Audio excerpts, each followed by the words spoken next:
Doctor Strange in the Multiverse of Madness really should have been better than it actually was. After Loki kickstarted the multiverse, and What If gave us an idea of what the multiverse is like, and Spider-Man No Way Home furthered the concept, many of us were interested to see where it goes. Even outside of the MCU, we got Into the Spider-Verse, which gave us a team-up of different comic iterations of Spider-Man. It's my personal favorite comic book movie, and I can't wait to see more of Miles Morales in Across the Spider-Verse next year. There's a lot of interesting ideas they could do with the multiverse concept, allowing for expansion of this franchise's universe. So when it was announced that the Doctor Strange sequel would be about the multiverse, people got excited, including me. I really like the first Doctor Strange movie. It's a really great introduction to these characters and has some inventive action. Strange himself would later go on to become my favorite character in the MCU, so it's great we get another acid trip adventure, and what better person to deliver something like that than none other than Sam Raimi, director of the original Spider-Man trilogy. After Scott Derrickson, director of the first movie, left the sequel due to creative differences with Kevin Feige, Raimi was brought on board, and he is no stranger to dealing with horror. It's nice to see him making a comeback after not directing a movie for 9 years.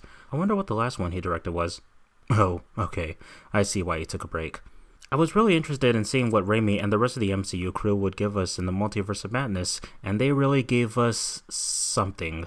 Strange meets a teenage girl named America Chavez who is able to create portals to different universes, but Wanda, who is now known as the Scarlet Witch, wants America's power because she wants to see her kids. Oh yeah, this is the first MCU movie to actually connect to one of the Disney Plus shows. In this case, it's a continuation of Wanda's story in WandaVision, where she turns an entire town into a sitcom so she could live her own perfect life. It was pretty good until that horrible finale. Her desire for a better life is shown again here in Doctor Strange 2, where she straight up tries to harm others and kill a little girl just to get what she wants. And honestly, it feels forced. This is some of the most forced conflict I've seen in these movies. There wasn't much of a build-up. It's not like she was being portrayed as misunderstood. She's just unapologetically evil. This leads to some fun fight sequences and impressive violence, which surprised me as I didn't think the MCU would get as dark as this, but it doesn't work within the context. When ignoring the context, Wanda is actually quite amazing as a villain. Elizabeth Olsen is genuinely terrifying in some scenes. I just wish it had more time to develop. They could have gotten this to work. She hasn't gone through enough to make her actions understandable, especially when compared to other MCU characters. With that being said, this is probably the darkest the MCU has gotten by far. I heard there was going to be horror elements involved, and it really delivered. There are some creepy moments and some jump scares. I was even impressed with some of the violence. This is the kind of violence I think of when it comes to the PG-13 rating. There are movies that have some very tame violent moments at a PG level that still get rated PG-13 when it really didn't need to be. This one is definitely justified. I've heard the argument that it should have gotten an R rating, but I think people have just gotten too used to seeing the less intense violence in these movies. Personally, I think they should have gone into R-rated territory, but I'm sure Disney wouldn't allow that. I'm still cool with what we got though. I was consistently entertained by the over-the-top deaths. It's really easy to tell that Sam Raimi was given creative freedom. Just like his other movies, including Oz the Great and Powerful, which still sucks, he gives it a standout style. A few intentionally cheesy moments, some of which are showcased in the action scenes, as well as a Bruce Campbell cameo. That's not a spoiler, by the way. Bruce Campbell is basically Sam Raimi's Stan Lee, if you get what I mean. However, an issue I have is that the typical MCU style still manages to slip through, and the two styles don't really mix well together. When it switches tones, it comes off as very jarring, but when it's Sam Raimi doing his own thing, it's very entertaining to watch. Danny Elfman did the music for this movie, and he really went hard on it. There's this one sequence that happens later on that I found really impressive, both visually and musically. It reminded me of how much I missed seeing Raimi and Elfman team up. It was such a great scene. The performances are really good as usual. This is the most that Disney has acknowledged Oswald the Lucky Rabbit in years, and aside from Bruce Campbell, there are other cameos as well. There's not a heavy reliance on cameos, which I'm thankful for since that was one of my worries.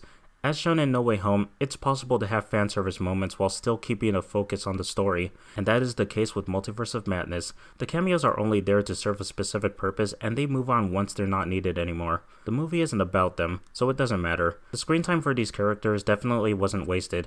I'm just gonna briefly get into spoilers so I can talk a little more about the cameos. This segment won't be too long.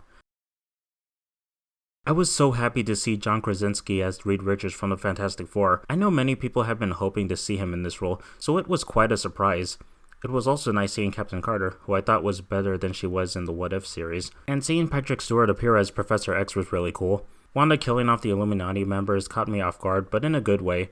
It shows how powerful she is, showing not anyone can stop her. Some people might be upset with what they do here, but I didn't have a problem with it. That's all the spoilers I wanted to talk about. The movie is very well directed and imaginative, but the thing that's holding it back is the writing. It seems like it tries to deal with multiple situations in one story, causing it to feel overstuffed. Of course, there's the one main plot with Wanda wanting to see her kids, which as I stated before, isn't enough reason for her actions. There's also the introduction of America Chavez. The actor is really good, but we don't get to know much about her.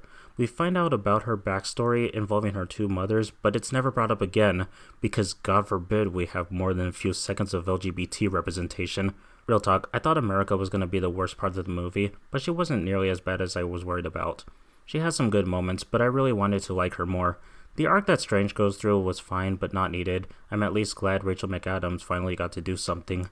Then there's the alternate dimension Baron Mordo. It's hard to feel any tension between him and Strange since they've never actually met before. They've only met the other versions of each other. Strange even briefly stated that he's aware of Mordo's motivations against sorcerers. I guess they decided to skip that movie. That's kind of disappointing how they just gloss over a plot setup like that. The jokes are also really bad. I did laugh once though. Any other chuckle I had was unintentional.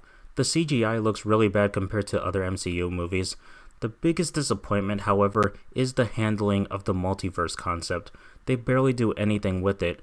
It would have been cool if it was some kind of adventure where the characters jump through different dimensions, but it limits itself to just two and some of the other ones are only briefly seen. You'd think a movie called The Multiverse of Madness would deal a bit more with the multiverse.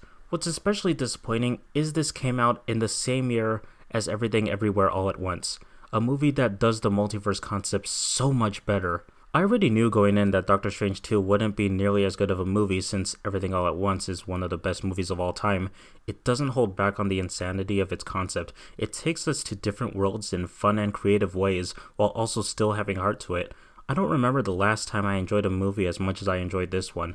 This is what Multiverse of Madness should have been. It had a good idea going, it just didn't live up to it. With a better script, it could have had potential to be one of the best Marvel movies. Sam Raimi really carries the movie with his directing. He did great with what he was given. If I'm being honest, this script is kinda trash. If it had spent more time focusing on the multiverse and less time on the other unnecessary stuff, it could have been something different. At times, I was wondering if the reshoots had something to do with this. I understand they had to work around the schedule changes. I'm not sure how much is different from how it originally was, but it definitely feels like the production issues were present. Doctor Strange in the Multiverse of Madness is a mixed bag. It has elements that I really like, but there are things that it could have done better. To sum it up, the first movie had better writing, but the sequel has better directing.